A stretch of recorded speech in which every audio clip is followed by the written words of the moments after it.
Oh,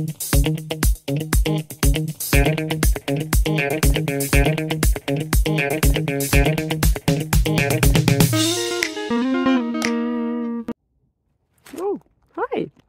Yeah, today there is a little bit of a perspective change happening, because sometimes the answers are in the details, you know.